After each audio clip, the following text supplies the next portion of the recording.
A guy stuck his head into a barber's shop and asked, "How long before I can get a haircut?" The barber looked around the shop full of customers and said, "About 2 hours." The guy left. A few days later the same guy stuck his head in the door and asked, "How long before I can get a haircut?" The barber looked around at the shop and said, "About 3 hours."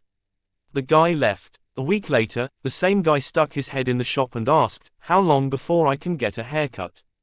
The barber looked around the shop and said, "About an hour only." The guy left. The barber turned to a friend and said, "Ken, please do me a favor, follow that guy and see where he goes. He keeps asking how long he has to wait for a haircut, but then he doesn't ever come back." A little while later, Ken returned to the shop. The barber asked, "So where does that guy go whenever he leaves here?" Ken looked up, with tears in his eyes and said, "To your wife at home."